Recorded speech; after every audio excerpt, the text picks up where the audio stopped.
Hi, I want to share with you some rolling techniques for the shoulders that have been really beneficial to me. I've had shoulder pain in the past, I've had neck pain in the past, and some of these rolling techniques have really saved me and continue even to be part of my maintenance regimen even today. Um, so for these rolling techniques, you'll need a foam roller. You'll need a tennis ball and a sock. This is just two tennis balls and a sock with a knot tied in it. They're not taped together or anything, and they do move. But they're great tools. So something I want to talk to you about is the shoulder blade area back here. There's a lot of little muscles that go from your shoulder blade to your arm. And then there are more muscles that go from your shoulder blade up into the neck. And so when these are tight, oftentimes people have pain here. And so we're going to roll the shoulder blade, the back of the arm, and a little bit up into this neck area to help with shoulder problems, neck problems, and even some of this tightness in here. So we're going to actually start right there in the front of the shoulder. So with your foam roller, you're going to lay down parallel to it, and you're going to put it into your chest. And if you can see, I'm going to scoot back a little bit more. If you can see, I'm reaching my arm way out there, and the foam roller is pushing way into my chest, and I'm just going to push into it. I'm pushing into it. You're going to do this 5 times or so.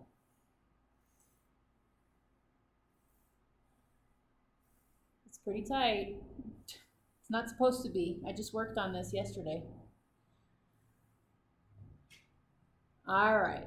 And then if you want to fan your arm, so you're fanning your arm up, fanning your arm back, fanning your arm up, and all the while you're really reaching out through those fingertips. Breathe through it. And then you can even do some of this if you like. I have my arm lifted. You can do it in any of these orientations of the arm. So, ooh, that's a good spot out there. I'm reaching out about 3 o'clock from my shoulder. And I'm flipping and flipping. Okay. So that feels pretty cleared out now.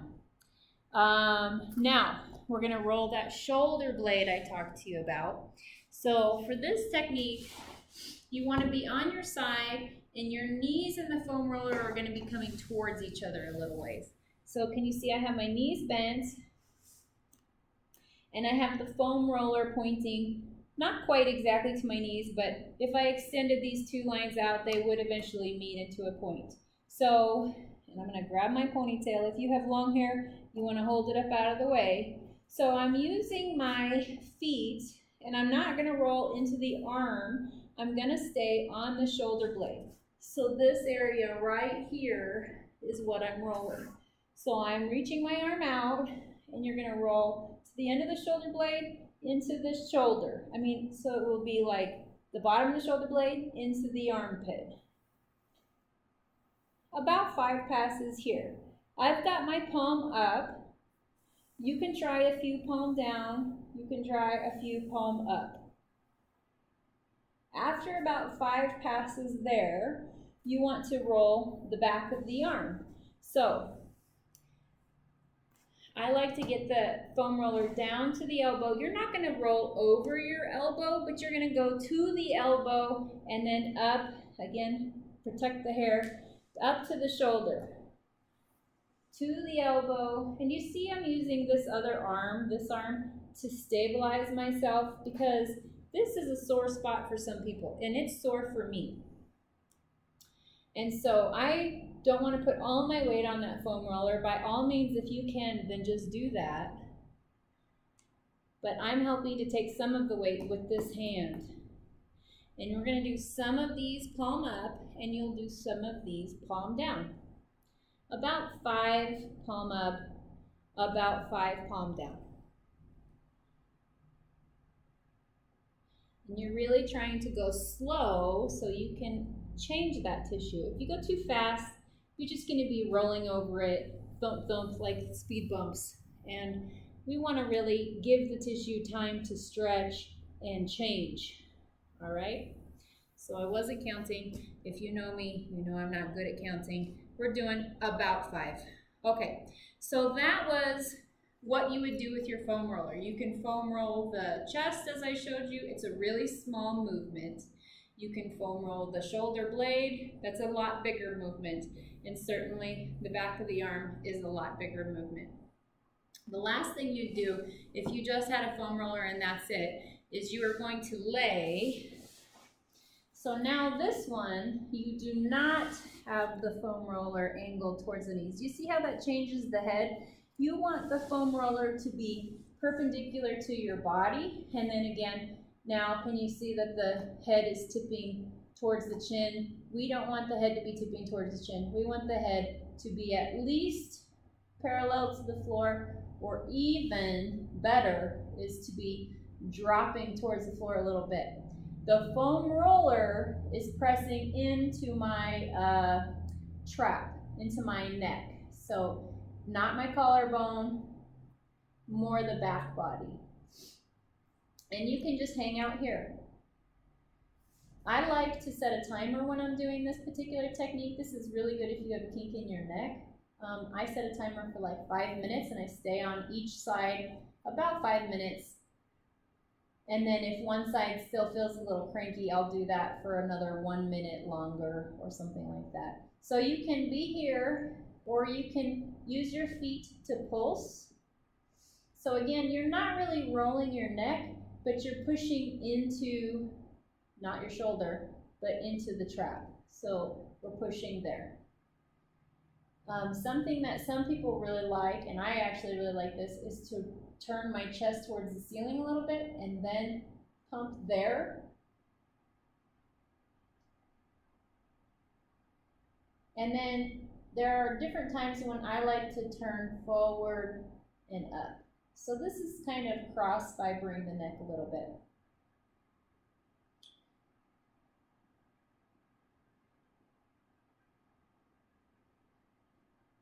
All right, so when you do your neck, when you're working on the neck, be sure that you do come up and take just a moment to look side to side and notice what effects are you causing, and are you doing it in a balanced way. And that's why you do timed increments on the neck. That's why I do timed increments on the neck, because it's easy to just stay there for a long time, but the neck is the place that you can definitely overwork.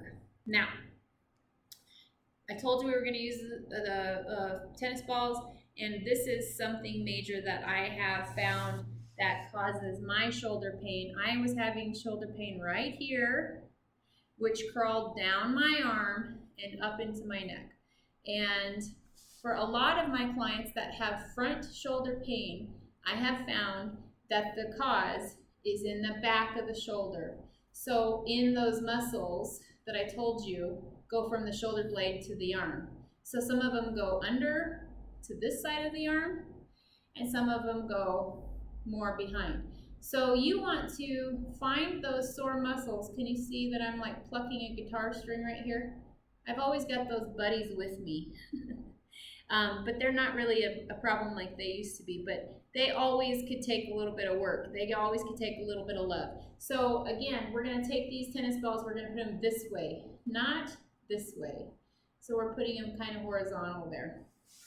I like to use the foam roller for a pillow, because sometimes this can be very intense. If you are having pain, you might not be able to take your full weight on the tennis balls. And so one way you can do it is to lay on the edge of your bed. So let's say the pillows are up there by the computer and I'm laying horizontal. You can reach your arm off the bed, and can you see I've got the balls right there in the corner? So that's one way if this is super duper intense for you.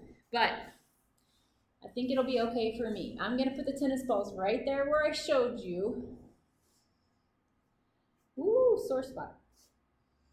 And then you're looking for a sore spot. So put the balls where it is sore. If it's too intense, just move them a little bit to a place that's more manageable. And you're gonna be doing like arm circles perhaps, arm wrestling. I like this one a lot myself. And so this is where you start. You start with your circles. You go to the bigger arm wrestling movements. And then as you're able, you will be able to even lift your elbow and do elbow circles. And you can even use your other hand to pull that arm up and down. And the reason I'm using my other arm is so that the arm I'm working on can just be dead weight. So I'm not trying to increase the range of motion. I'm just trying to let that relax. And when it does relax, it penetrates a little bit deeper. Now, that relaxing idea is something I've talked to you before in some other videos. The tennis balls are the hardest thing I use. Unless I'm detailing the feet, and then sometimes I'll use a little bit harder ball like a golf ball. But the tennis balls are plenty hard. I have talked to some people that like to use lacrosse balls, and I am not for lacrosse balls. I am not for hard things because your tissues, they harden against that. They want to protect themselves. But when you use something soft, your body says, I can relax. So I say the tennis balls are plenty hard. You can absolutely overdo the shoulder blade area and your neck area even with tennis balls. And when you have a harder ball, you can absolutely overdo that too. I had a lady just call me last week with sciatic pain. I told her, let's work with the tennis balls. She said, no, I already bruised myself with tennis balls. You can absolutely overdo. If you have questions or concerns, please feel free to call me or email me. I'm happy to coach you through this. We can do online classes, or we can meet face-to-face in the studio. But there is a way to work with these in a gentle way. And that's what you should always be thinking about, is how to be gentle, non-violent when you're working on yourself. You're not punishing yourself for anything. You're trying to help yourself heal, okay? And if you need help with that, I am happy, like I said, to coach you through it. You can reach me at Grace Yoga. I'm in Loveland, Colorado. Or you can call me or text me. I'm available, and I want to help you help yourself. All right?